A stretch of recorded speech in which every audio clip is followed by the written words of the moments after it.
Here we go. Kalibera, Kalispera. Whatever time you're watching, this is Mappa. I'm Stel. I've got Thasso here. Thasso, how was your Christmas, young Hello. man? Oh, it was great. It was great. It was good. Presents, food, in-laws, all that business. What about yourself? Daily, man. The same. Can't complain. Cannot complain. Family time. It's the most important time of the year. But we're Exactly. going to do our final episode of This is Mappa for 2022. And we've got a very special guest. Former AEK Ethnikos, Agrida, Fenerbahce assistant coach as well. And he spent some time at Barcelona. David Badia. David, welcome to the podcast. Thank you for joining us. Fila, how you doing? Kalispera. Hello, how are you? Kalispera. Lovely. You learned some Greek when you were in Cyprus, huh? Not many as I wonder, but enough for to say hello, 1, 2, 3, and that kind of things. Excellent, excellent. Well, David, first of all, you've had a fantastic career in coaching so far. Looking at your profile, looking at what you've achieved, especially in Cyprus, in a very volatile environment, I think you've done very, very well. But let's take you back to your early football career. I know you played for a few Spanish clubs, but when you were growing up, which players did you look up to? Which players did you admire as a youngster? As a coach, you mean? Oh, as a player, or even as a kid when you were playing football, were there any specific players that you looked up to? When I started, when I was really young, I started in Barcelona, in the youth side of Barcelona. But in that period, it was very long time ago. The only point of that was that we only make matches on Saturdays. And at the same time, the previous famous coaches from Barcelona, like Asensi, Reixac, who was a coach also in the first team, he has academy, and I was involved in that academy. It's in parallel with Barcelona for many years. After that, I became senior also at the same time. I was playing in third level in Catalonia, in Spain. And also we have the chance to win 2 times to FC Barcelona in the final of the Catalonian Cup.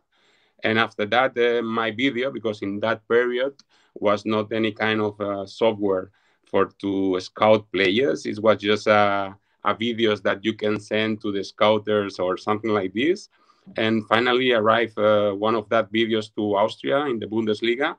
And I got the opportunity to play for Sturm Graz for 3 years. After that, also I get injury in my knee, and then I finalized my career with 29 years old. That was so you went to so you went straight. Of my. You went straight into coaching, or were you doing your coaching qualifications during your playing career? No, when I finalized with 29, I tried to keep playing. I get operation. I was almost 18 months trying to go back, and then I became 31. I tried, but then the knee, when you have a problem in the knee, it's very complicated to be back in the same level. But I tried and I couldn't. And then I was a little bit pissed off with football, because I have to retire for that point. I make some kind of 2-3 years off, but the football knocked my door again. And then the only chance that I have when I had 34 was to be coach. I couldn't play football again, or I didn't want it to be referee for sure. And then in that period, I started to study to be coach, and the decision was, until I will not finish the pro license, I'm not going to be a coach as a pale road, because if not, it's going to be very complicated to be coach, at least in Spain, because they're very professional in the youth, and they are training 4 times a week. They are playing Saturdays, and then you cannot be in the kind of university to study this university pro. And I say, okay, I will do this in 3-4 years, and after that I will start from the bottom, but I will have all my diplomas in my pocket. Well, I think if I'm correct here, your first coaching role was at Barcelona, La Masia. Yeah. Is that correct? Yeah. When I was studying for the UEFA B, UEFA A, I was doing a kind of practice in a small club here close to Barcelona, but it was the place where I'm living, and was easy for me for the schedule to be there. When I finalized, I have the opportunity. They invite me to be coach in Miami for one of the campus that they are doing in the summer. They like how I was doing, And after that, I was 2 years in Barcelona, in the Barcelona Academy, in the city of Barcelona. After that, they sent me for 2 more years to Istanbul as director of the academy in Istanbul. It was the first project. Also now they have one similar in New York. Was the first project of Barcelona, where Barcelona was the owner and with the scholarships of the players. It means no one of the players, they were paying for to be in the academy. And then that means that we could choose the higher level of the players of Istanbul. And all the players wanted to come to Barcelona, to be there, to be part of Barcelona, because after that, they think that they will have, it's true, but everybody has to show it. But they think that they have the opportunity to go to Barcelona to be superstar over there. And then what happened in Istanbul was a very good experience, because I was also learning at the same time with the kids, with the players. And after that, ANTALYASPOR saw what I was doing, and they invite me, or they make me the proposal to be the director of the academy in ANTALYASPOR. It's a city in the south of Turkey. And then in that moment, the head coach was Jose Moraes, that after the first conversation, he invited me to be assistant also in the first team. And that was the step that I did from academy to the first team. Understood. Well, I want to just take you a little bit back to when you became the academy director of Barcelona in Istanbul. I know people that have coached at Liverpool's academy in Texas, at Borussia Dortmund's in Texas. I know Liverpool have a small academy in Cyprus. Arsenal have a few academies. Various clubs from around the world have academies in different areas of the world. When you see clubs do this, what do you think is their long-term ambition? When I see these clubs doing it, I'm thinking maybe they're trying to get the best talent in that region to play for them, and then maybe bring them to their main home, be it Barcelona, for example. So what do you think the long-term gain is for these clubs to create academies in different parts of the world? Well, I can talk about Barcelona. Barcelona is the owner of the academy. They are not doing franchising. They are not selling the rights for the country. They are not doing these kind of things. And it's completely mandatory that every academy that Barcelona is opening in any place in the world, the director should be from Barcelona with experience as a coaching in Barcelona. Then this is not easy, because in the end, you have to be fluent in English at least. And there is not many coaches in Spain that they are licensed, pro-licensed, that they can do it, because sometimes they are working in another places, or they have families, or they have kids, and it's not easy to find, and they want to go to this kind of adventure, And then in that moment, Barcelona explained me what they want. The idea of this kind of academies around the world is to split a little bit the image of Barcelona. The culture of Barcelona is something else, as a social responsibility to help players to be involved in sports environment. And after that, of course, to look if they could be a superstar. But we know, everybody knows that before these kind of things, and Barcelona also know it, you have to take the heart of the player. It means that the player, when they are 12 or they are 10, if they are playing for Barcelona, even an academy, they have Barcelona in their heart. They don't have Real Madrid, and then in the end, when you have to make an offer to him when he's 18, 19 or 20, it's easier to convince him and cheaper, and then in the end, you have to make this both points. One is social responsibility, that you are helping the society to develop the sport in the players. And in the other side, if there is one start in the country, one good player, you have the chance, or you are with more points to bring to Barcelona. You mentioned, having the love for Barcelona. I'm sure you know how patriotic Turkish people are. And even in the UK, in London, we have Galatasaray fans, Fenerbahce fans, Trabzonspor fans. Is it difficult to persuade, not to persuade, but to kind of gain that extra love for Barcelona from these kids? Because, you know, Turkish football is in their DNA. You know, we've seen various superstars play for the likes of Galatasaray, like Hagi, etc., etc. So is it difficult to kind of get these kids to love not only Galatasaray, but also Barcelona?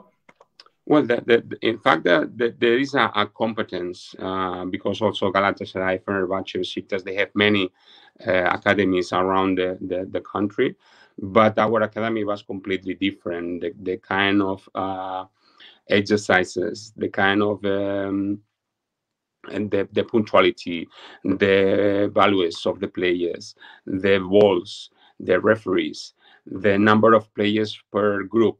You know, everything was under control. It was not crazy. I saw other academies that they have in one pitch, 5-a-side, maybe 40 kids. They are making long crew, you know, long line to make one shoot, and they are going to shoot again after 3 minutes. Snowing, raining, cold, you know, and then in the end, the program that we were using was very dynamic, was very happy for the players. All the players was with the same uniform, you know, that the parents was not allowed to talk to the kids. They were not allowed to speak with them. They are not allowed to scream. They only can say bravo and clapping with the hands. You know, there was a lot of normal rules that for us, or for me, that I'm growing in Barcelona is normal, but sometimes in other countries, and I'm not talking just in Turkey, also in the States, the parents are really involved, or they are trying to be a second coach, you know. And then what happened there is that we make a very big presentation in the beginning. The parents understood everything what we want. They know that if they are not following the rules, we are going to make one advice, 2 advices, and in the 3rd advice, maybe never happens, because the parents were also really serious in that point. But if there is 3 advertises, maybe the kids is going to be out for 15 days or something like this. And they were following really well all these kind of rules. And we don't say the rules for like limitations. It's a rules for freedom, you know. And then in the end, when the players, they were watching that they get progress, that they are improving, that they are liking, that they are happy. And in the end, they were very with a commitment with the system, and the players love it to come. Some of the parents say, but maybe we are thinking to go back to the previous academy because it's closer, and the kid didn't want. They love it to come, you know. And then in the end, we convinced with the things that we were doing. It's not just the sign, it's not just the logo of Barcelona in the press. Is also what we were doing is the philosophy of training, the philosophy of communication, how we are speaking, which words we are using, the tone of voice, the character, well, there are many things that they are in Barcelona. They are teaching us how to do these kind of things to create a happy atmosphere. We are not doing trainings to be fun. We are doing trainings, or Barcelona is doing trainings to be happy, you know. And then it's one step forward that makes the kids to enjoy and to desire for to be back tomorrow again in the 8 o'clock in the morning. David, that's a fantastic answer, and I think you've half answered my next question, because I've got a friend that's been coaching at Manchester United since 1994, but he coaches the under 10s. So from the age of 5 upwards to 10s, he coaches them, and he says to me, we try to make the kids have fun, enjoy football. It's not about tactics. It's not about winning. It's about having fun. And then when they get older and they go to the under 12s and the under 14s, etc., that's when they learn the technical side, the developmental side, the behavioral side. And then comes the winning element. When it comes to Barcelona, is there like a step process in terms of, right, similar to that, in the sense that, yeah, it's all about having fun, but then at this age group we learn about the technical and the tactical, and then this age group, or is it just let it grow organically, so to speak? No, there is some tactics. Of course, we cannot go deep to this, you know, because it's longer and sometimes complicated. And it was 8 years ago that I was not over there, you know, and I forget a little bit in that process. But in the end, we have to grow with the player. what it means. There is a biological age where the player, when he is 8, 7, they have some kind of structural mentality with 360 degrees in his head, you know, and then he has to understand what he has behind him. In the beginning, he is always thinking in himself. He don't see another one as a part of the group, you know, and then you have to start to show him that it's not just a individual exercise. It's not an individual sport, you know, it's a collective sport, sport where they have to make combinations, but you don't have to say this to the player with 6 or 7 years old that he is not going to understand.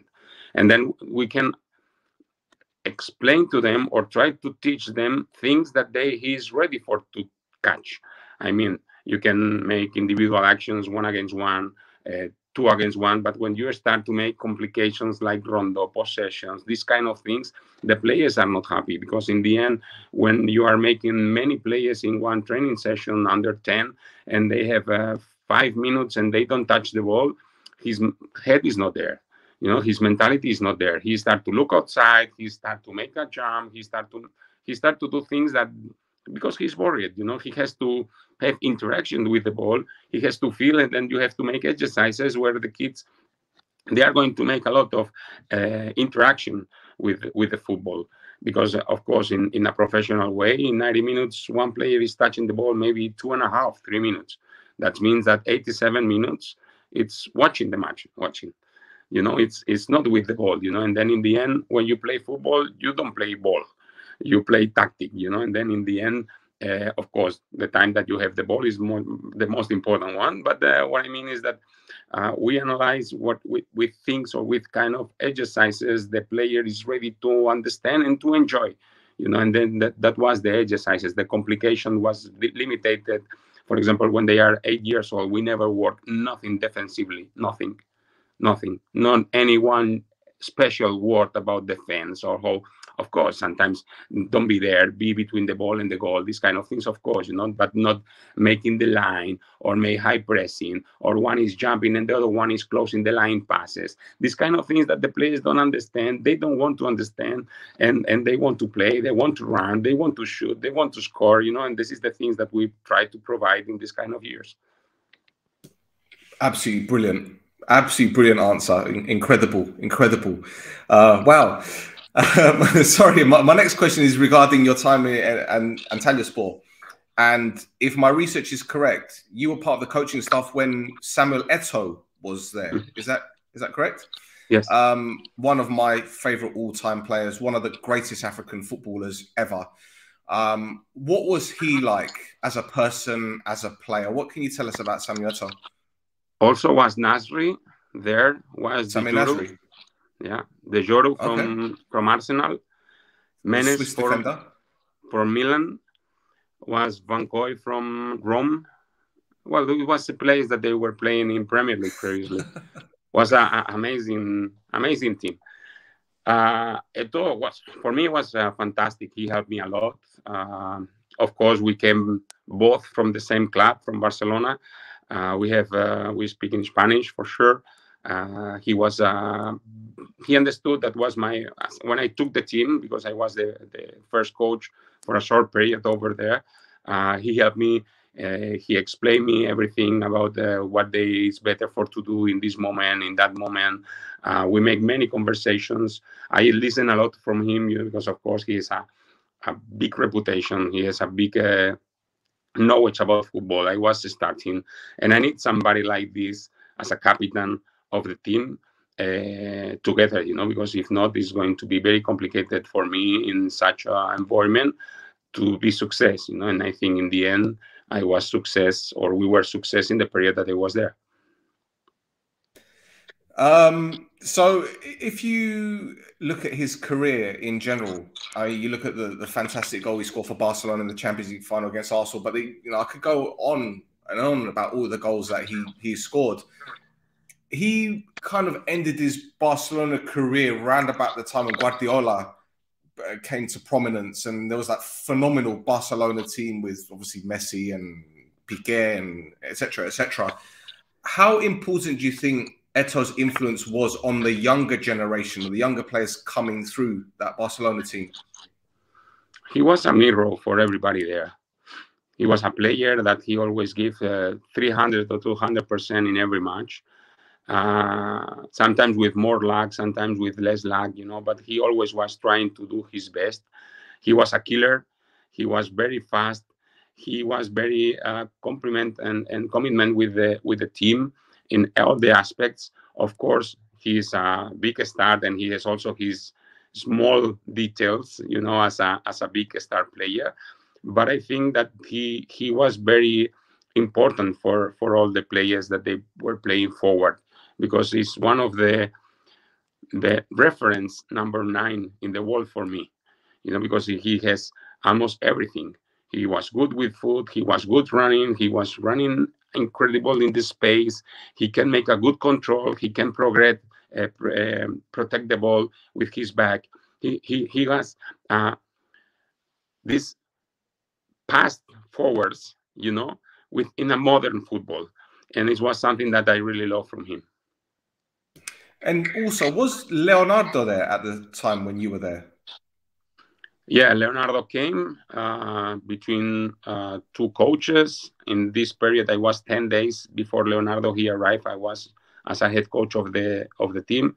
After that, the president asked me to be assistant with Leonardo, because I knew the players, I knew everybody, and then I was with him also. But the situation in the team was not good. Not for him, because he did a very good job, in my opinion. He was very professional in all the aspects. But the quantity of the players, the salary of the players, I think the club was not ready for this, how to say, this dimension that right. everything came, you know. Some of these players, they were getting 4 million euros per year netto, you know. And then it was not only one player, it was many players that they were getting this kind of amount in a club that was not big for that. Of course, they had a new stadium, new facilities, everything, but it's not just to make buildings.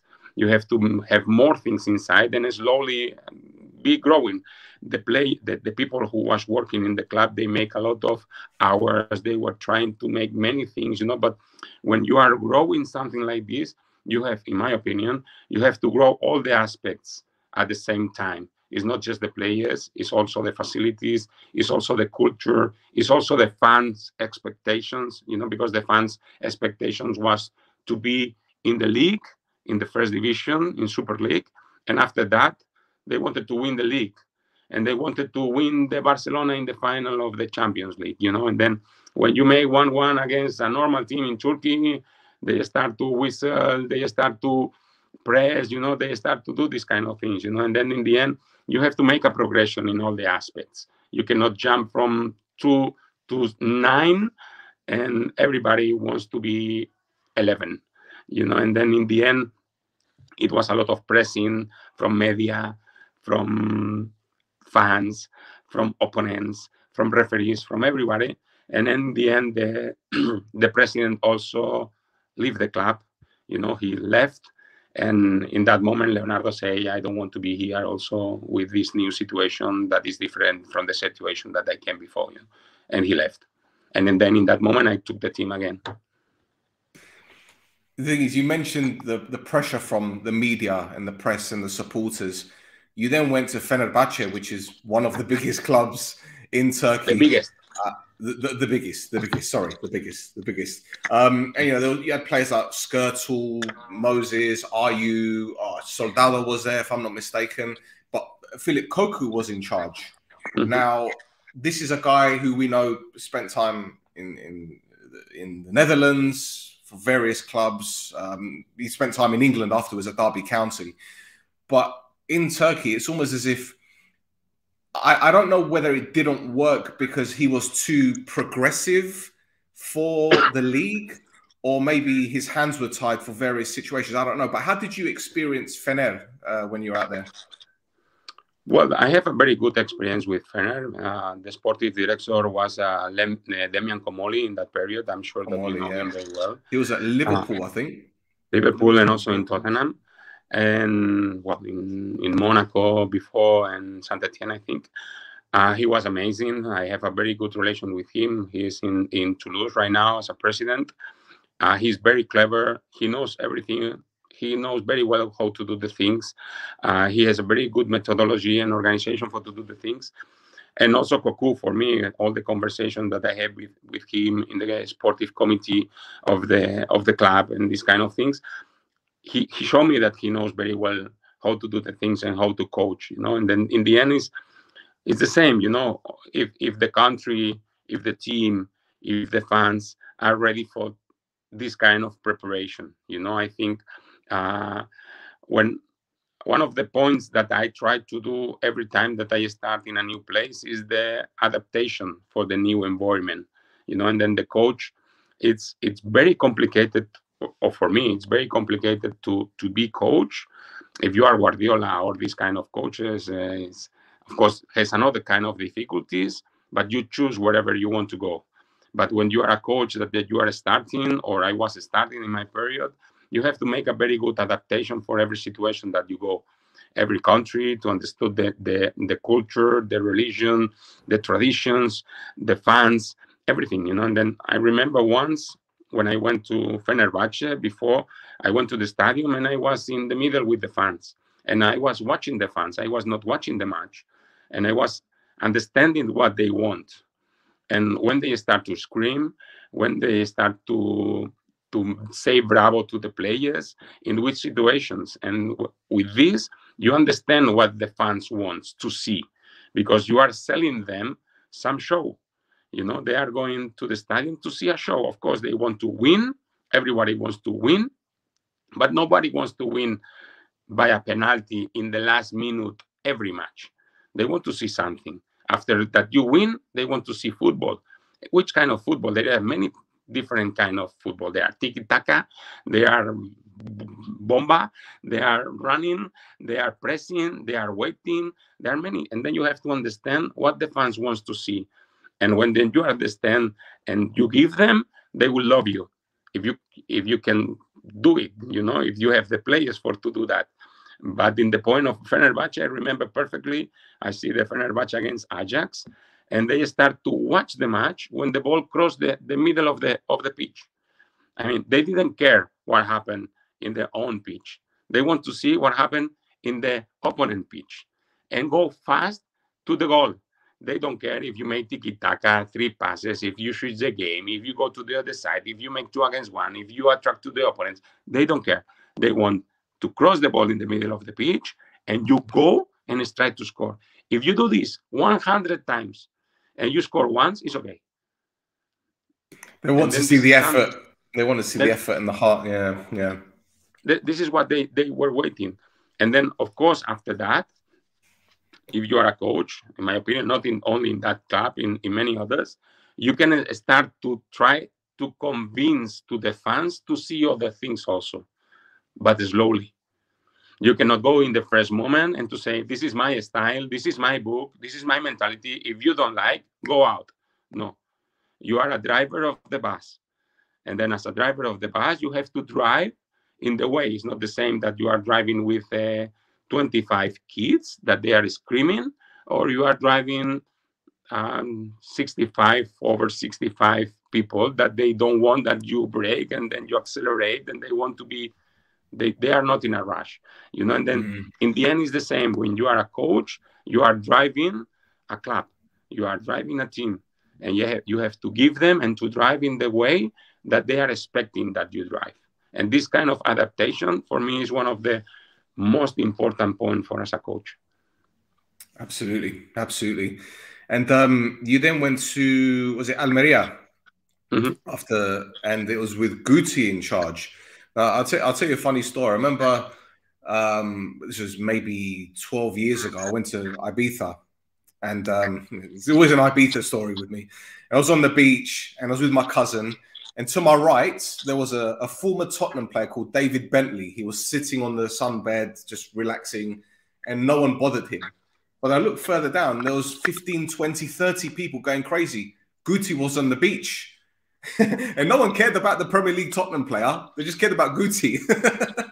So I'm assuming he's a popular guy. He's a nice guy. He's very easy to get on with. What were your experiences like with him? I have a very good relation with him. I have where my wife and his wife is they are friends. We met for the first time in Istanbul because in that time he was assistant coach in Besiktas, and we have every week, because also we are both Spanish, and I was in Fenerbahce, he was in Besiktas. We were meeting in a quiet restaurant, that nobody can see us, that we were there getting a dinner every week. They know each other. They know that we were there, but we know that they are not going to make pictures. They are not going to do nothing. And we established a really good relation between each other.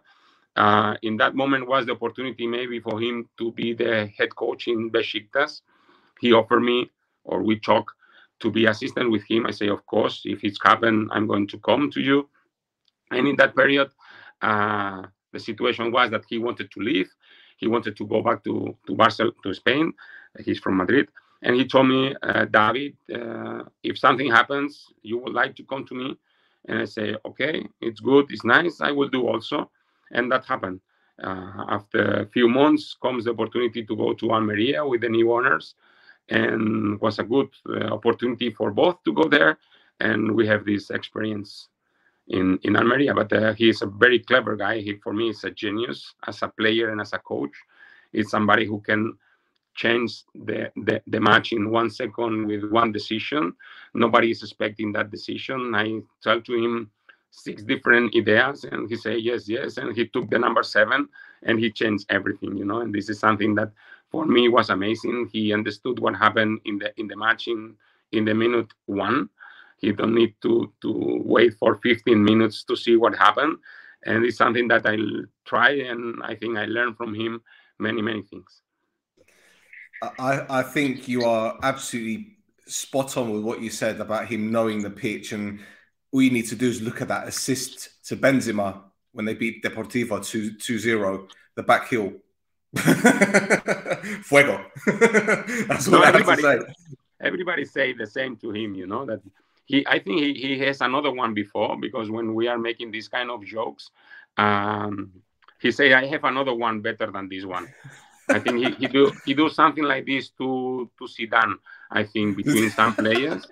And he said the other one was more difficult. This one was easy, But I have one something that you will like. We were doing one exercise previous to a match, and they were crossing from the left. We make one action, combinative action. We arrived to the left, and the fullback was making the cross. And all the time he was making the cross bad, and he made pissed off. Guti took the ball, go there, and was Darwin Nunez as a central forward, and he made the cross, and Darwin Nunez with the head, boom, score, goal. And all the players turned to Guti and say, hey, coach, but you are Guti, and then like, you are one of the best players in Spain with the left, how you want that we are doing this, that we are in 2nd division. Brilliant. And everybody was laughing, they say, yes, it's true, you are Guti, we are not Guti. It's an unreal footballer, absolutely unreal. You mentioned Darwin Nunez, and I'm sure you've been asked so many times about this player. Right now, he's struggling a little bit at Liverpool, but I firmly believe he will be a lethal player for them in the next year, even less than that. I think he still needs time to get used to the Premier League, the pace of it. The physicality is there. And I know he got sent off in his first home game for something very petulant, but he's still learning. He's still very young. But the problem we have in the UK is that people are comparing him to Haaland. And it's not a fair comparison for me. But I think Uruguay, Liverpool, have an absolute diamond on their books. He's scary. He's a scary player. Look, sometimes to the players you have to give more. I mean, of course they get a lot of salary. Of course they are very good. Of course they go to the gym. Of course they are sleeping 12 hours a day. But in the end, they have something here inside, In the end, they are human beings. And then they have the same feelings that you have, or I have, or everybody has, They have problems also. They have difficulties. They are happy. They are unhappy. And then you have to, I think Darwin needs or somebody to speak to him, I mean, of course they will doing this. They are doing that. But Haaland has another character for sure. You know, Darwin has another character, and I know him. I know him well. I see him many times. I see what he can do, and I'm pretty convinced that he is one of the biggest stars in the world. And then the thing in Liverpool is not just I don't know if they are doing this. I don't have any kind of idea what they are doing or not. But it's not just to give the ball. You know, sometimes to these kind of players, I have the same situation, not the same, sorry, with the difference in my last team. You know, where there were some players that they came from big distance, from the team that I was and the team that they were before. You know, and then when they make this step, sometimes then you have to give them a little bit more, you know, a little bit more of conversation or psychology management. You know, I'm not a specialist in that, and I don't want to say the formula because I don't know, but I'm sure that there is, and they have to find it. And when they will find it, and then when they will touch the correct button, he's going to be crazy, 100%. I agree with you, 100%, 100%. Well, look, I'm going to let Tasso do the Cypriot football questions, but before we do that, you and I have a mutual friend, David.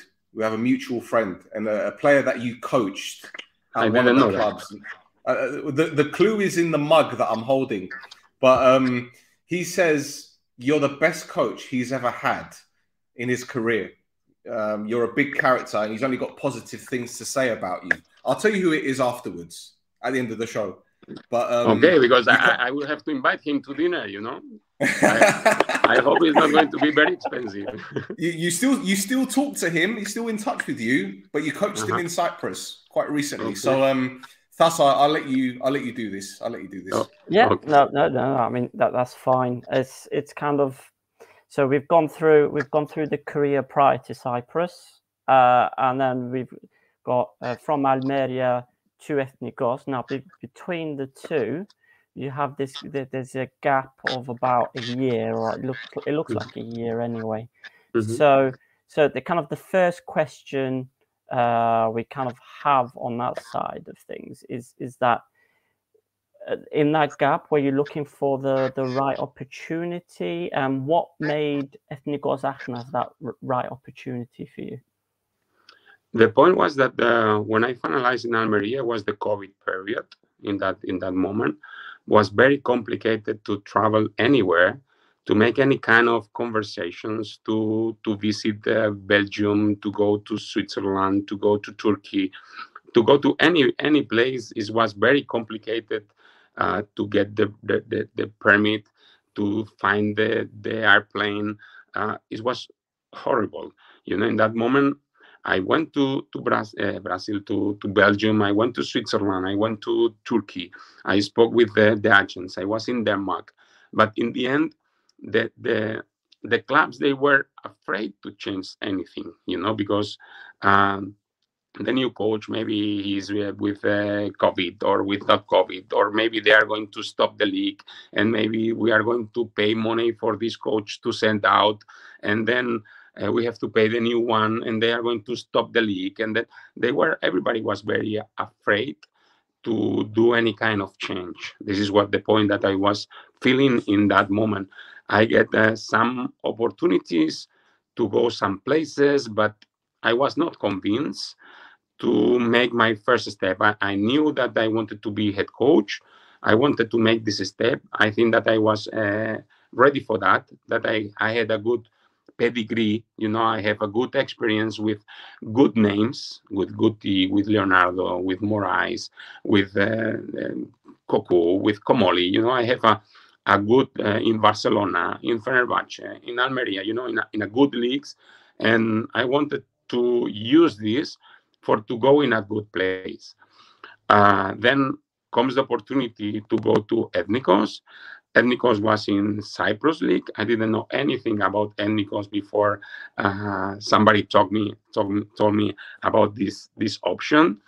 I always see clubs from Cyprus that they did good things in Europe, like Apoel in many years. And I knew that the league in Cyprus is very competitive.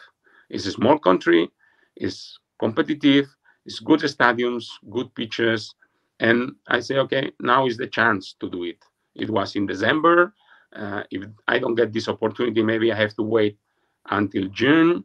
Many teams, they were saying to me that I never had the experience as a head coach. I was in ANTALYASPOR, but for 5 months, 4 months, it was not longer.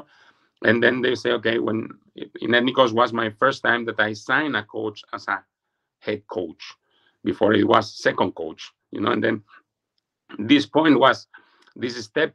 Usually you can do it when you are a second coach and the first coach wants to go, I don't know where, and then you took it. Or you are in the second team and they fire the first coach and then you took it. This kind of things is usually comes like this. Or you are a previous player for many years and then they give you the opportunity. If not, it's difficult. That the thing that happens to me from nowhere or from my house as a second coach with good experiences, and then to get the opportunity to go to Ethnikos.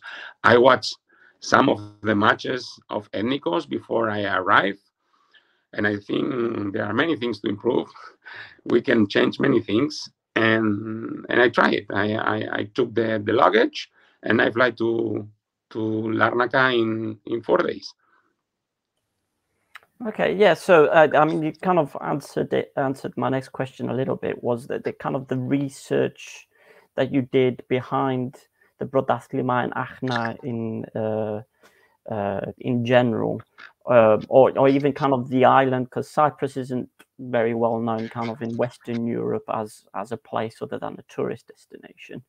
Mm-hmm. So it's kind of like what kind of research went into your decision to take over Achna and move to Cyprus to undertake the challenge? Well, the point was that I don't have nothing to lose. This is one of the main points, because in the end, when you are jobless, now, for example, I'm jobless. I finalized 3 weeks ago, but I'm different. My mentality is completely different. I have the experience as a head coach. I have a good success. And then I'm not going to go everywhere, but in that moment, I wanted to be head coach. I want to prove myself.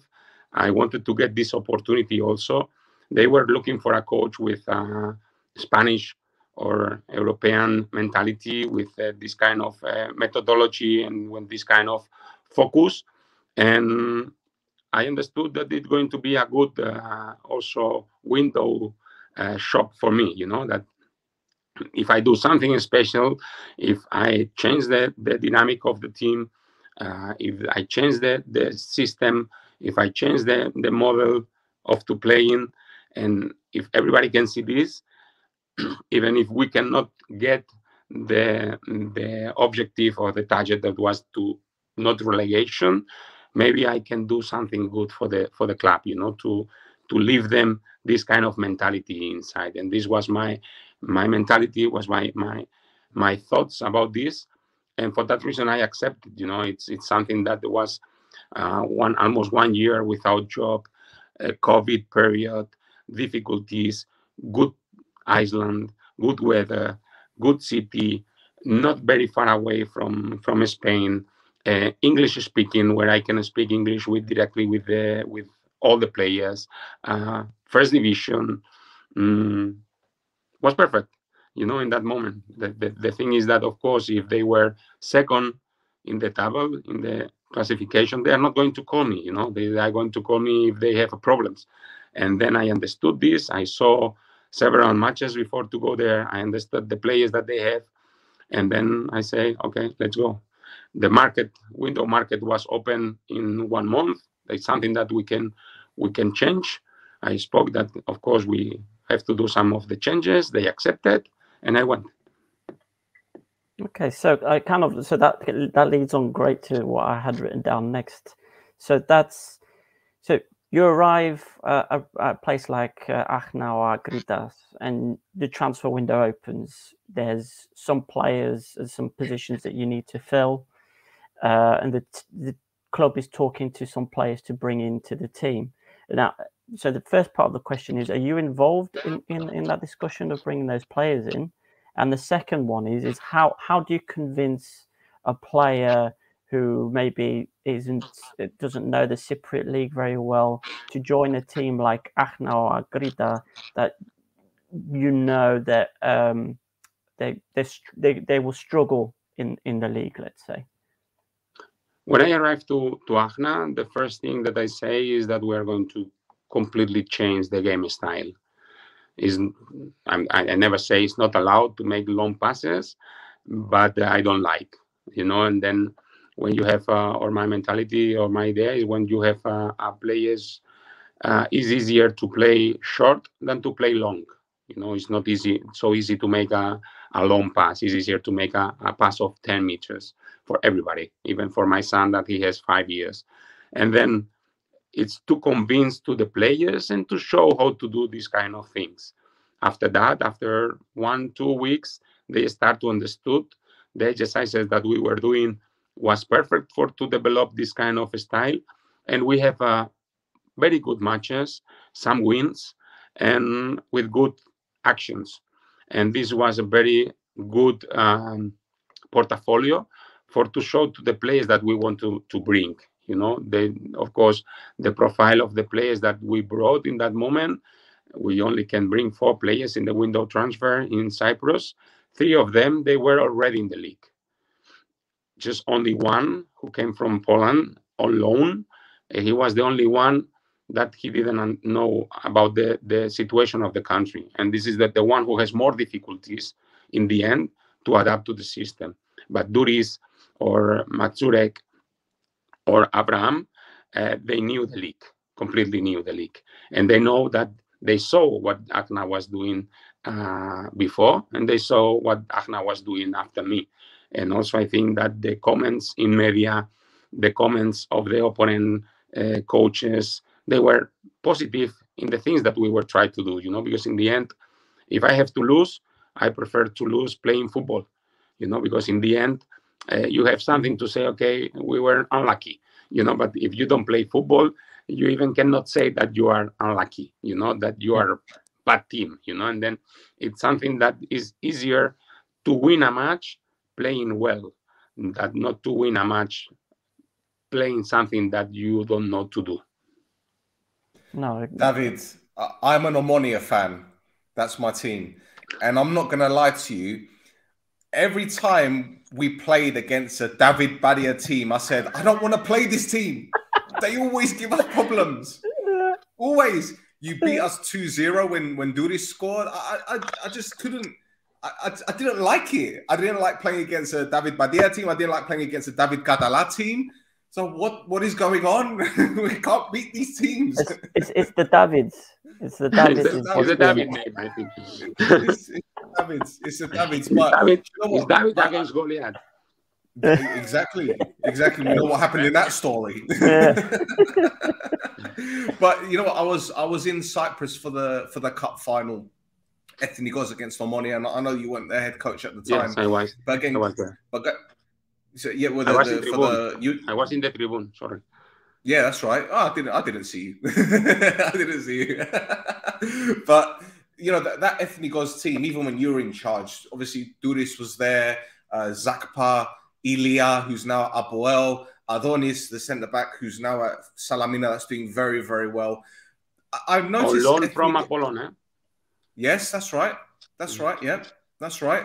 So it was a very good nucleus of players, but unfortunately they got relegated that season, and you kind of knew that a lot of players were going to leave. Obviously, Bokadinov is still there, Godobiak, etc., etc.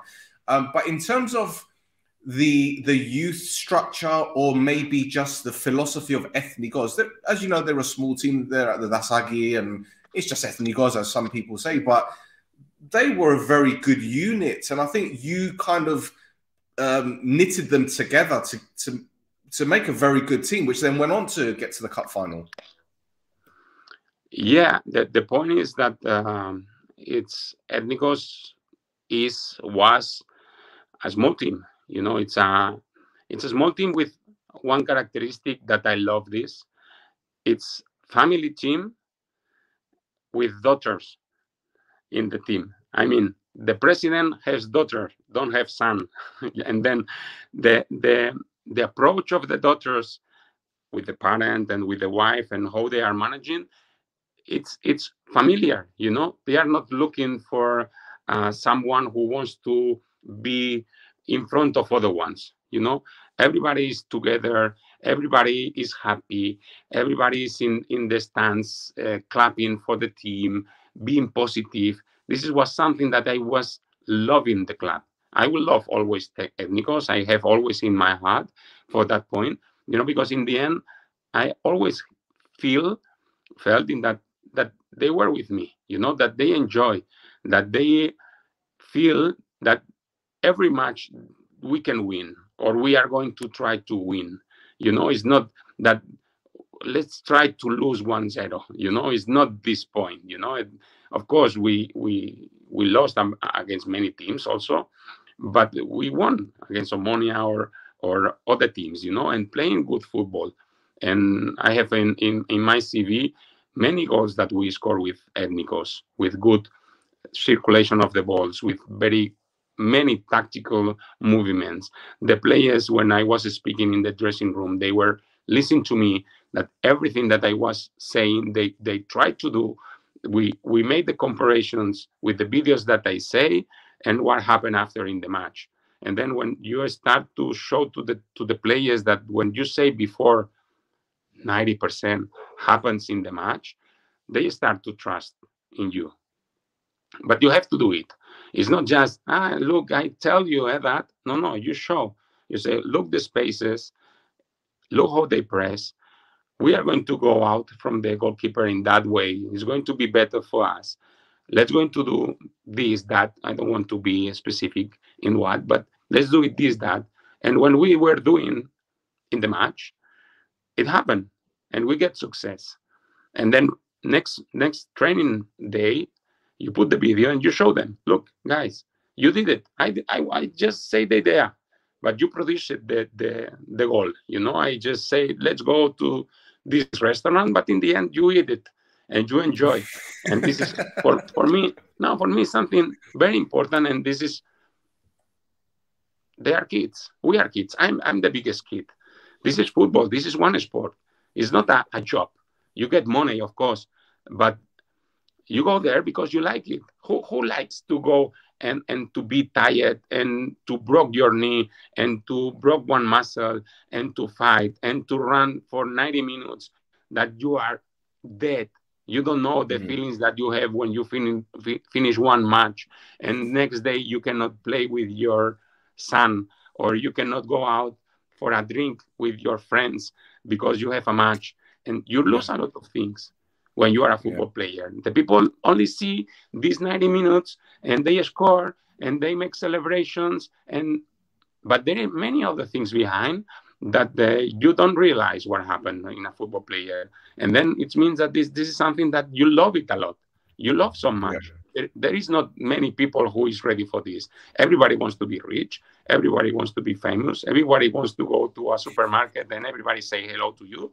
But in the end, nobody wants to wake up at 6 o'clock in the morning and go to the office 6:25 and to work until 6 o'clock in the afternoon, watching videos, analyzing the players, speaking with them.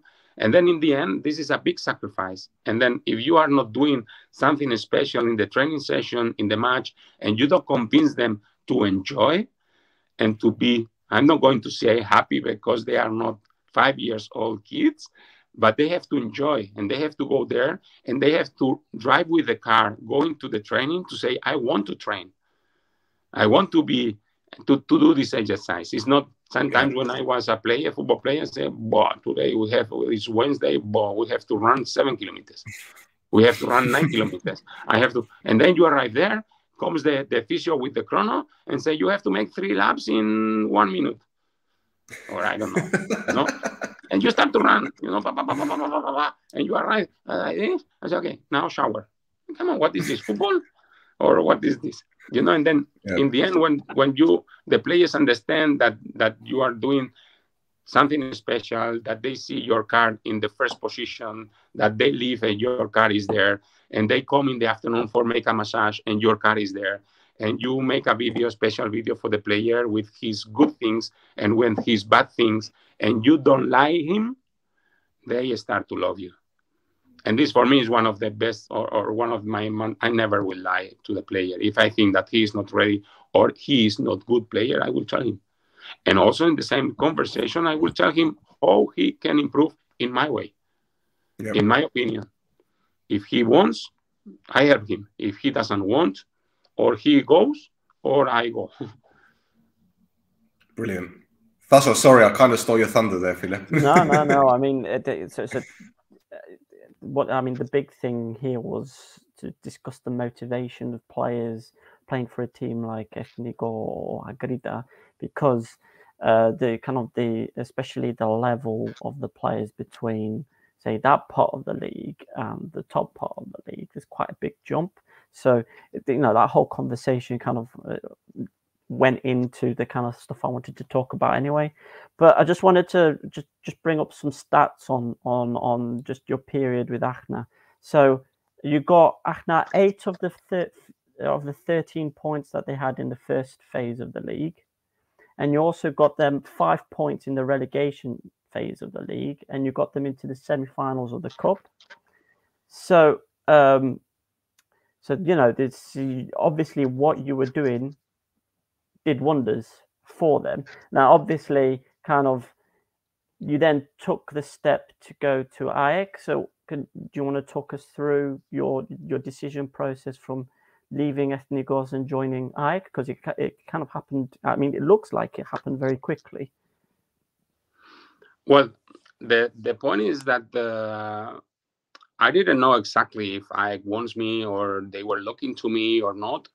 I knew the sportive director because he's also from Barcelona in AEK. Mr. Roca, yep. Yeah, in that period, we were not friends, or we have not conversations a long time, because, of course, he was in AEK and I was in Ethnikos. I met once in Omonia Stadium, and by coincidence, and he told me, David, you are doing very well. Good, keep it that way. I say, thank you very much. Blah, blah, blah. Finish conversation, nothing more. And suddenly he invited me for a coffee, and he said, David, we are interested in you. Are you open to come to AEK? The objective is to try to be up in the table and to win also the cup and to win everything. And I say, wow, this is something unexpected, because also Ethnikos in that moment, we were still in relegation zone. We were playing well, yes, but it's not something that everybody understands. I mean, the people wants to see or to hire a coach that they win everything. It's very complicated, the decision from AEK to want to be better or to make something different, not to be better, because also I think that David Badia was doing a very good job to do something better and different. Sometimes in football, this is something that happened to me right now. And then in the end, I was surprised for that, that, okay, but I'm in a relegation team, this was my thoughts, everybody is going to think like this. But after that, you have to understand that they are looking for something different. They are looking a little bit deeper. They are speaking with the players. They are speaking with another clubs. They are speaking with coaches. They are making research. They are looking the style of gaming. What was Ethnikos before? What was Ethnikos after? And when as a coach, you make this picture from outside, you'd say, okay, I'm ready for that. I can do it. Why not? If I do this with players that suppose they don't have the quality or they cannot achieve the points that players can do, why not? It's a good opportunity. It was only just 7 matches for the end of the league. This is very few matches, and for me it was a big reto. It was a big challenge, to go there. And in the end, in these 7 matches, we took these 7 matches, we were first, and then if the league is only 7 matches, we win the league, and then it's something that for me was very intensive. It was very hard, because the point that I have to get from the players, I don't have time to explain. You know, it's the first match comes in 6 days or 5 days. The next comes 5 days later. 5 days later, cup, pam, pam, pam, comes everything. You know, and then you don't have time to speak to the player and to say, change a little bit here and change a little bit there. And 2 weeks later is the finish the championship. You know, you have to take the players that you think that they are going to give you the results immediately.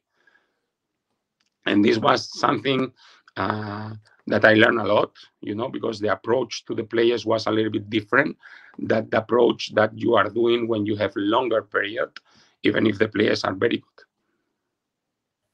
Well, yeah, so that's kind of what I was going to move on to, is because obviously you walk into the AEK dressing room. So players, in this case, are probably demotivated for a different reason, because I'm guessing David Catala and Mickey and his team were very popular with those players. And like you said, they weren't doing badly before David was released. So what goes into making sure those players don't drop their heads, you know, so they don't react negatively to that change? Well, in the point is that a player, first of all, I think that David Catala did a good job in AEK. I find many good patron. I don't know how to say in English. It means that the things that the team is allowed to do, you know, and they were very established. They understood the players very well. And it's not like when I arrived to the previous team that the players were not doing serve vigilances or compensatory movements, or how they are doing kind of losing the mark, you know. And in AEK, the players, they know it, you know, and you see that the team has something behind, you know, that was something that you can, of course, he has one style, I have another style of matching and also training. But in the end, I can appreciate that it was very good things inside of the team.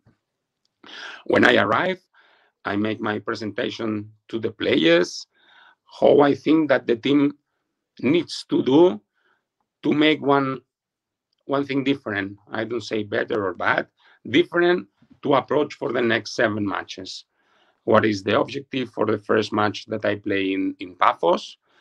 The next match after that, pam, pam, pam. And what is the objective of every match, and how we have to make the progression, and what is the points that basically we have to do different for trying to achieve more results. That's it.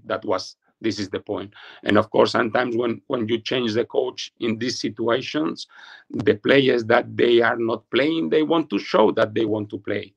And the players that they are playing, they have to show that they want to play. Because in the end, it's just 7 matches to the end of the league. Some of them, they are going to finish the contract. Some of them, they want a new contract. Some of them, they are on loan and they want to go back to the previous team, you know, and then everybody has his own circumstances, you know. And then football, yes, it's a collective sport, but with individual contracts. And then in the end, everybody was looking from himself, so a little bit kind of selfish, but a collective selfish. You know, I need you. I have to be selfish, but I need you. You know, and then it's something that was in that way trying to convince to the players that we have to do something different. Okay, so you talked about the kind of the short period. You had these 7 matches in the league. You also had then the 2 matches against Aachen that didn't necessarily go too well for yourself, obviously, for the new team. Didn't you get sent off in the second leg, David? The thing is was that I was playing against myself, you know. Well, that's what I was going to say. David win me again, you know. It's that's what I was going to say. It was David against David. It was not David against Goliath, you know. So that's kind of what I wanted to get to. So obviously you see these players that you've trained for over the last what was it, 4 or 5 months at ACNA, you've seen them kind of perform against these better players. I tell you something, well. And I said to the players, in that 2 matches, they did everything that I was telling them to do during 4 months. And they didn't make it with me. And then when they play against me, they do everything. They run, they fight, they win the duels. I wanted to kill them, all of them. So kind of from that then, obviously you must have been very proud to see those players make the final then. No, I was not proud. No, you were just angry. Yes, of course. Yeah. No. But yeah, obviously you would have appreciated to be in that final because you would have won it because you would have been playing ALMERIA. If I was there, you'd have won. I win. You'd have won. Yeah, but okay. So I was not there, and they arrived penalties. Yeah. You would have won in 90 minutes with Shehu being sent off after 5 minutes. So so we get to the end of the season. So I would think the league season with AEK only lost once in the league. Was it only like until the end of the season thing, or were you expecting to then kind of start preparing for this season, or what was what were the discussions that went on at the end of the season? The contract was that we make it until the end of the season, and let's go to see what happened when the season was finished.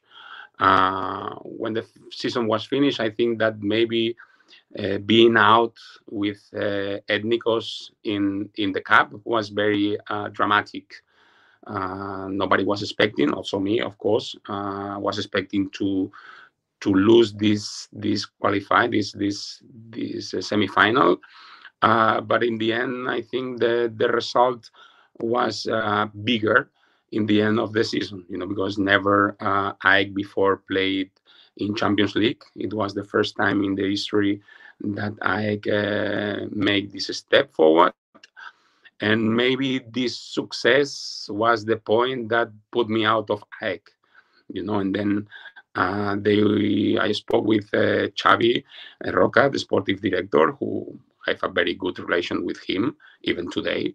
And he explained me that they were looking, or they are going to look for a coach with more experience, or with experience in this kind of matches, and this is something that I understood. I cannot say nothing for that. He said that thank you very much for everything. You did it well. We were happy with you. I think that you have a good way to go in front. But we were looking for a coach and was his idea. And I accepted. It was a conversation of 3 minutes. In that moment, of course, we spoke many times after, but it was a 3 minutes conversation. He explained me. I don't have nothing to say because, of course, there are many other coaches who has more experience than me. I cannot say, maybe not taller, but of course, with more experience that they have it, and they wanted to find one of these coaches, and for me, it was okay. That's it. It was like that. Okay. So kind of we take the step away from AEK, and I think it looks like by go to Akritas, you stepped into kind of like a project almost like Ethnikos again. Would you say that that's correct? Well, not exactly. The point that was a team who come from second division. And the point was that they were looking for establish the team in the first division, something that, of course, is not easy, using young players. And at the same time, young players from different parts of the world with good pedigree and with something that I can teach them to be good. Of course, was the summer. I have a few conversations with the sportive director. He explained me how he wants to do the things. And I think I know the league. I like the country. Paphos is a very good city to live. My family was very happy also in the country. and that say, okay, maybe it's time to be again in the country, to start from zero, to have time in the precision to give my mentality, my philosophy. Also, I brought my own staff from second coach, goalkeeper coach, conditioner, analyst. Everybody was coming from my side, and then was also important for me, to maybe not to be in a very big pressing of team, but at the same time to be in contact with my staff, with young players, and with objective to don't to have this pressing to be champion. That in the end, I think everybody wants it in football. Even if you go to the team with the less budget in the league, as we were, everybody wants to be champion. And then it's something that sometimes we know what we have, but other people maybe don't know what we have, and then this is maybe the situation, that how to do it, and why I accept this, because I understood that the project is going to be nice, and in the end also was very nice. Good. So you've got a lot of these. So you've got a lot of these young players. Obviously, they've got a lot of them are kind of got a point to prove. I've made a big deal on the podcast specifically about a goalkeeper at Akritas who's called Ethnikos Onodi. He was at Aston Villa beforehand in the youth team. He actually played for Aston Villa in the FA Cup against Liverpool. So he did very well there, and Aston Villa thought of him very, very well. But then he didn't. Obviously, a player wants to work hard and get into first team. It's a lot more difficult for a goalkeeper. And I've kind of taken it a bit jokingly because he did an interview where he said that he went to Akritas to play first team football. So obviously there was also Glidon, and there's I've forgotten the name of the goalkeeper. Guy. His name is Guy Castellani. Yeah, there you go. Yeah, Castellani. So obviously there was a lot of competition there. So I kind of wanted to ask your personal opinion about Ethnikos, because obviously he was thought of very highly at Aston Villa, but it doesn't look like he's kicked on with his career since being in Cyprus. Well, one of the situation, not just for Ethnikos, also for other players, is that they are good players. They are not bad players, but they need time. I mean, they need maybe 3-4 years to be established players. Is to be a very good players that. And then the thing is that we didn't have this time. When you are in a first division, you don't have the time to wait for 20 players these 2-3 years, because in the end we have the 22 new players, and the team is the fourth youngest team in Europe in the 25 leagues. It was Nordsjælland in Denmark, another one in Serbia, and then Salzburg Red Bull, and then us Akritas. And then the point is that it's not easy to manage. Not for me, I mean for everything. A team such of young players from Brazil, from Denmark, or Serbia, but he was playing in Denmark, from Spain, from completely different friends, from Africa, from completely different culture, mentality. And it's not just 2-3 months. It's not like this. You need more time. Darwin Nunez is only one, and he needs that time for adaptation to the Premier League. And we are talking about a player with a very high level. And imagine players that they come from other countries that they need adaptation. And I'm completely sure that 99% of the players that they are there, they are ready to make one step higher in 3-4 years, for sure. Maybe one in 1, but another one in 6, but in the end, 3-4 years, they will need it. But I repeat again, and I want to repeat it many times as I need, they are good players. Well, yeah, of course they're good players. Otherwise, they wouldn't be there. I think that's the thing, isn't it? So, is there anything you wanted to ask Stel of David's experience in Cyprus that I haven't asked yet? Yeah, David, you beat my team at the beginning of the season again. So, what's your secret? No, I'm joking. I have to say that I like Omonia. It's a team that I like very much. I had one of my Angel Gomez was the sportive director in Omonia, and we played together in Spain long time ago. And when he was there in Omonia, he explained me very good things about the club and again about everything. And I have a good feelings about Omonia. It's a team that always is a pleasure to play against them, and especially if I can win, But the point is that the stadium is amazing. The fans are completely very nice. I was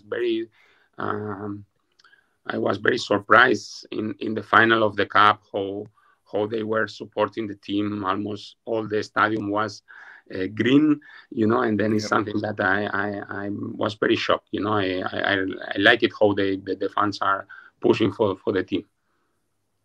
I think Stel has been having conversations as well with other people on the WhatsApp group, telling them that he wants you in charge of Omonia. If nothing else, it would mean that he wouldn't lose to David Badia. David, when Lennon left, when Lennon left, I said to my friends, I want Català or Badia to come in because you guys know the league and you know what's obviously Català was still at Apollon at the time. But I like my Spanish coaches. What can I tell you? I like Cyprus. I think it's a very interesting league. I think it's some place or some country or league that I would love to come back. But of course, the decision has to be very, very certain. I mean, I don't want to go anywhere in the first moment. I'm not going to make the decision to go a place where I'm going to be burned. It has to be a club with a good structure, with a good objective, with clear things, with a good organization. And of course, there are many of these cars in clubs in the country. But of course, it's an interesting and very, very nice league and country that I have in my heart. David, you've been talking to us for almost 1 hour and 20 minutes, and I really appreciate your time. I can't thank you enough for doing this, but I have a few very quick questions, and it's related to Cypriot football. Now, as you're probably aware, Marinos Johnny's left Omonia in February to go to Sporting Campus. We've seen various Cypriot players leaving Cyprus to go to play in Belgium, for example, like Catelari. We've seen other players like Sotirio go to, I think Sotirio's in Japan now, or Korea, I'm not sure.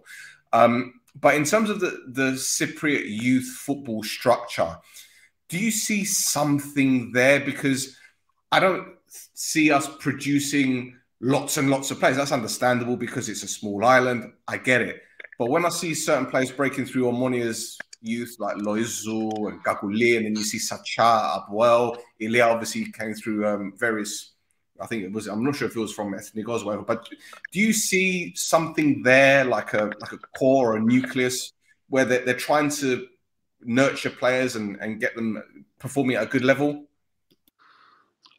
Well, I have a long experience, and when I was in Barcelona, I have the opportunity to travel around the world. I was working in the United States, in Japan, in Serbia, in Canada, Spain. Well, I knew Austria. I knew many different countries. And one of the points to produce players is the culture of football. This is one of the points. And the other one is the number of population. I mean, Cyprus is not large population, and then you have less ratio to find by coincidence a good player. This is like this, and you make, I don't know, in Spain is 46 million people, is 46 times more people than in Cyprus, and then in the end, it's not like maybe in Cyprus, how many kids they are playing football with 5 years old or with 7 years old. 20,000, I don't know.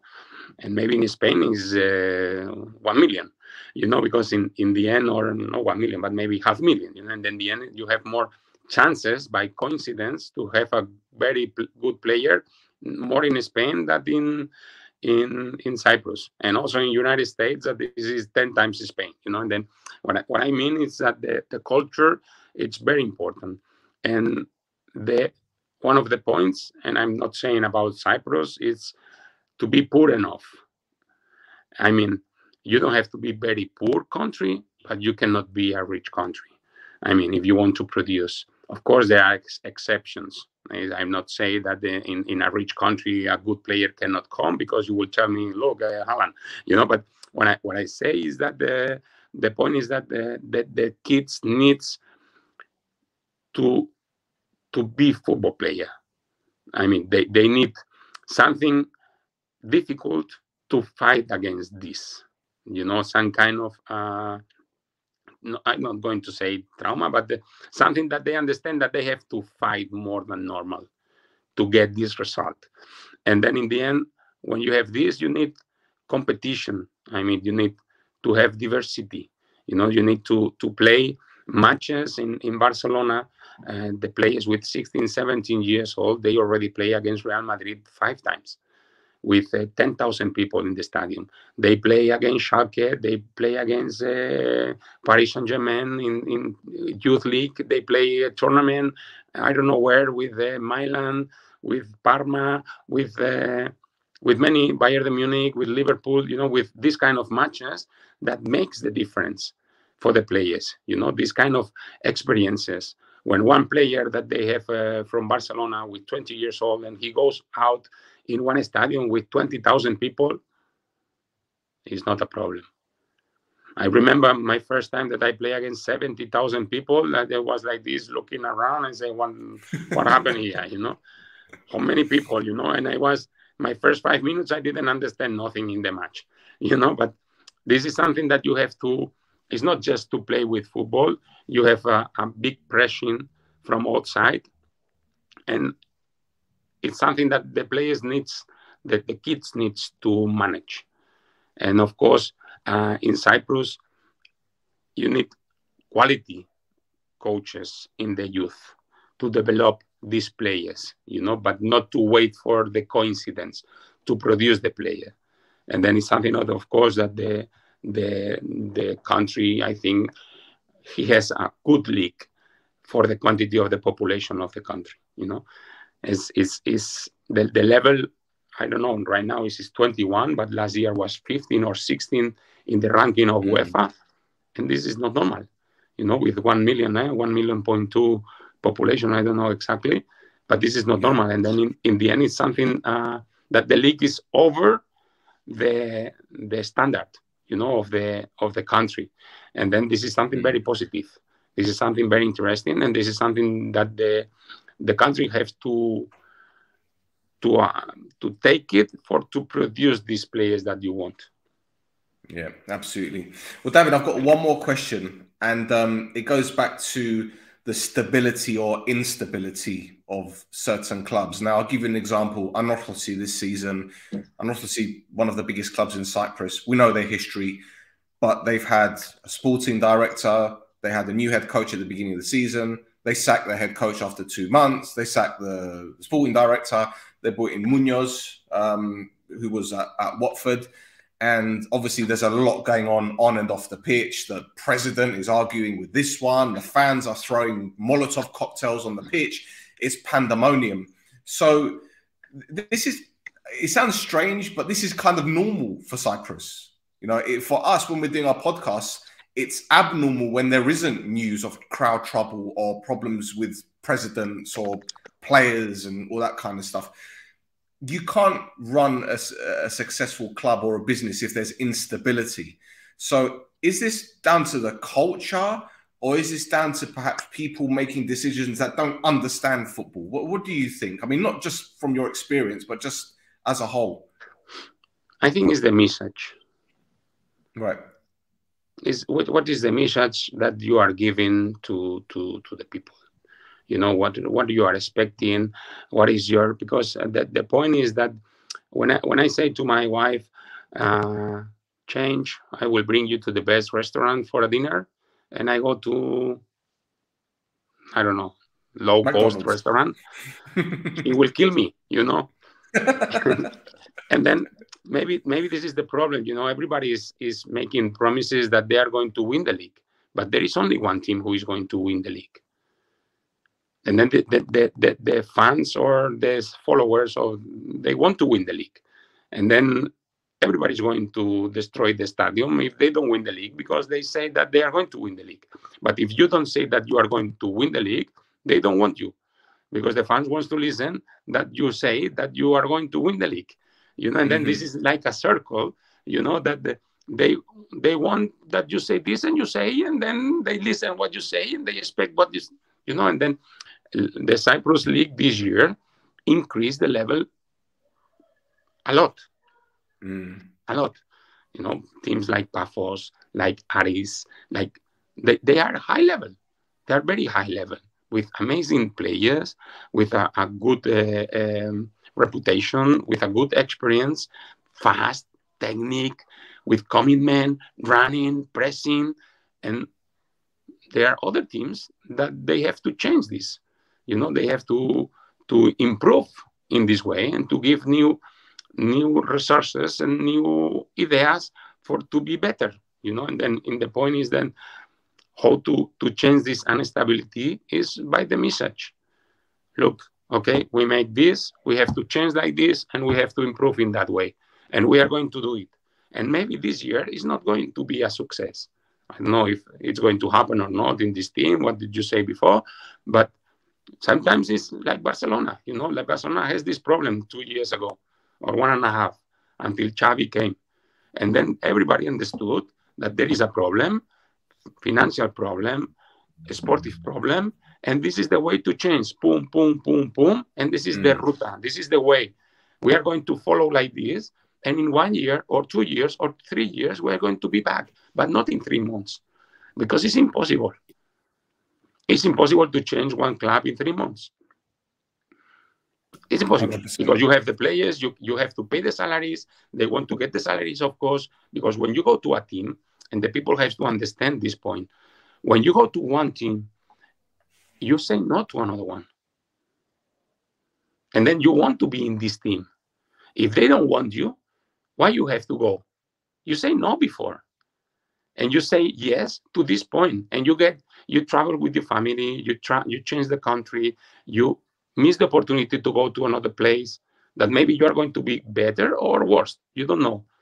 But then you cannot fire the player because you don't like now. You know what I mean? You have a responsibility. For that reason exists the contract, you know?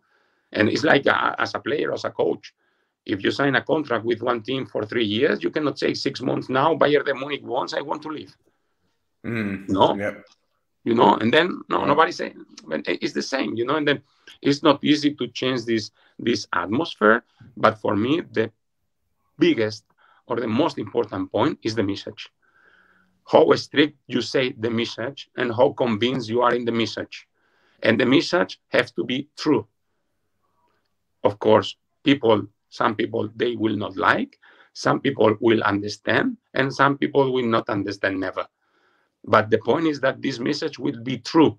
And when the message will be true, after 3 months, everybody will be in the same ship, going in the same route, going in the same direction. Opinion. Yeah, I think that's what's happened with a lot of clubs, especially this season. Some of the bigger ones, like we were talking about Anastasia, it's the same thing with IL, for instance. They spent a lot of money on that forward line and bringing in players like Muriel in goal and things like that. And Rostos is the same. Omonia suffering a little bit as well. Kind of, I think it's more to do with the transfer work that they did. Apollon with the change in managers. I think looking at like the stability side of things, I think the last count I had was that Cheo Avoxa was the 11th manager who's lost the job since the start of the season.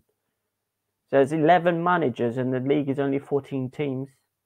So there's no. You're right. There's no message. There's no stability and no message. It's just plow ahead, and if there's a roadblock, get rid of someone, and I would bring somebody else in that will try and get us over that. So completely agree. Don't know about you, Stel.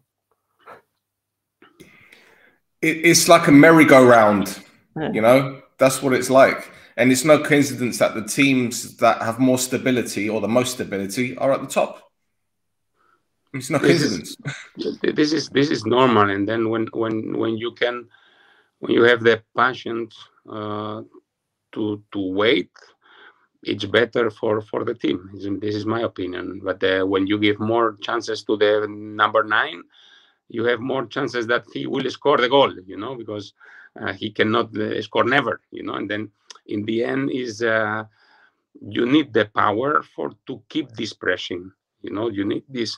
Sorry, you need to be confident with yourself, to have this power to say that the way is that one. And then everybody inside has to go in the same way, you know. It's like AEK last year, you know. Okay, we are out of the cup, but we have a better success. Okay, and everybody wants to win the cup. Everyone wants to win the league. Everybody wants to win everything, Super Cup, everything. But never can happen. And this is good in football, you know. If the same team wins everything, why the people will go to the stadiums? If Anorthosis don't have a bad year this year, why they want to push? You know, if they are always second or first, they will be, it's boring, you know, the league. If Barcelona without Madrid is nothing. Madrid without Barcelona is nothing. And they are fighting, you know. But they need each other. And then in football, it's good to lose. Look what I'm saying. It's look to lose, to understand what it means to win. To win, yeah. Yeah. You know, because if not, when Barcelona wins everything in the period that they win everything, how is the motivation for the players to play against third division team in the cup? They don't. 100%. It's normal, you know. It's normal.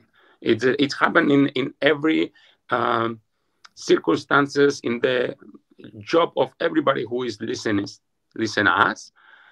It's happened the same. It's completely the same. If you have one car, big car, you don't want a small one. But if you have to drive a small one for 1 week because you are in holidays in Cyprus, when you come back to your country and you take your car again, you say, wow, I like my car.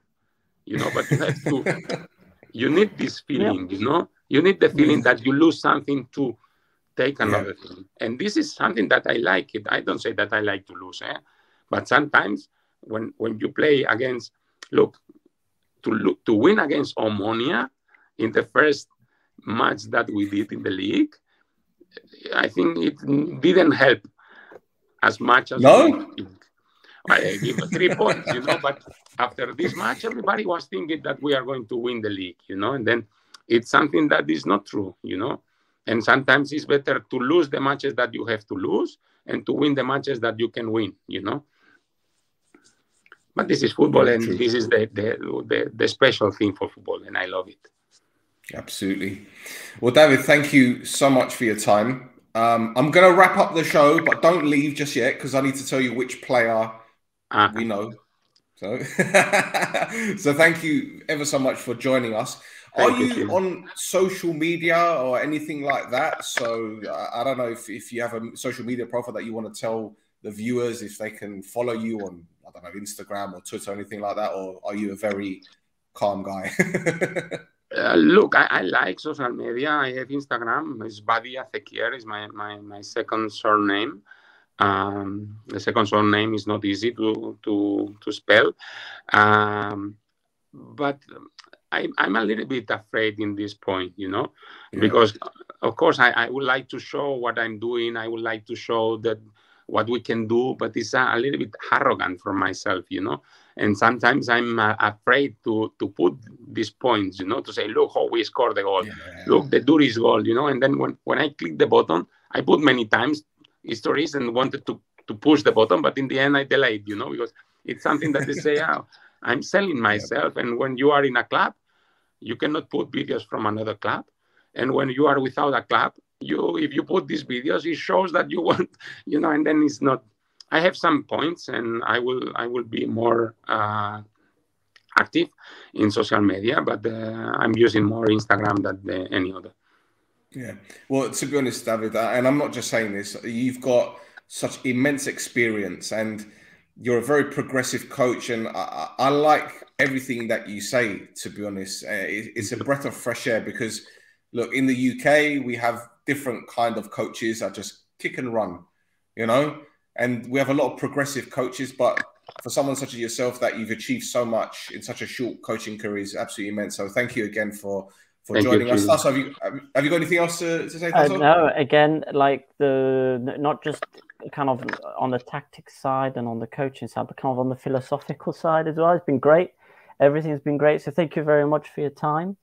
And hopefully we can bring you back on again at some point to discuss further things. Who knows? Who knows? So, boys and girls, thank you for watching. We'll be back next year. So have a good new year and we'll be back soon. Goodbye.